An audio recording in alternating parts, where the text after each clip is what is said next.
Of course, when you say war, you arrive with certain things already, like a checklist on your head. And we had to very quickly change our operational vision.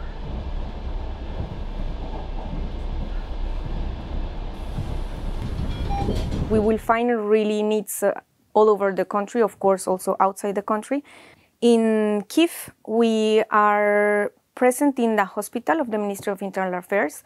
We actually responded to their call for help, for support. It's a very big hospital where several injured war wounded arrived. There are more or less, I would say, 300 to 400 beds of really fully dedicated to trauma. And they receive patients, once again, from the east and the south, so from the front lines, where the first surgeries are done, and then they're sent to Kyiv to continue their care. So in Vinnytsia, there is a hospital that has around 60 beds.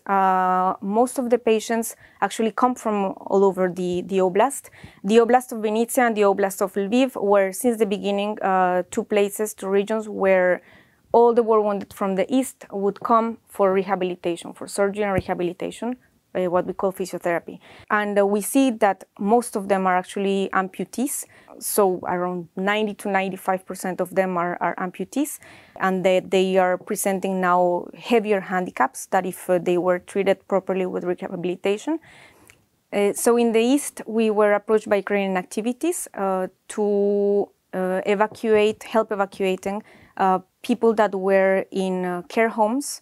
These are people, they're elderly, they're also people with some chronic diseases, maybe some malformations, and this is a very important population actually that were struggling rather to receive proper care in the places that they were placed, that they live actually, because it's done on the long term.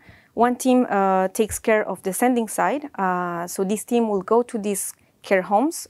They would evaluate the patients, their physical state, but also their mental health status, to know if they are consentant or consentant, also to understand if the transfer will happen, would go softly, let's say, for them, to prepare them psychologically. In the other side, there's the receiving team, and their job is to evaluate places where, so homes, but also other type of establishments, where these people can be put to continue their care and continue their lives. So currently MSF is working in the rural area of Mykolaiv also, where we have been focusing on mental health. Psychology, more specifically, it's something that is quite stigmatized in the country. There are not many psychologists, and the few that are, of course, they don't have the expertise of war and what to do.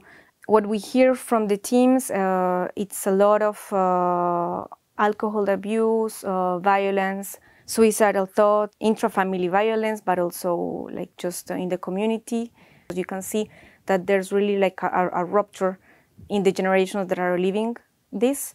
And if there's nothing that is done for them now, it's going to have an impact for many, many years.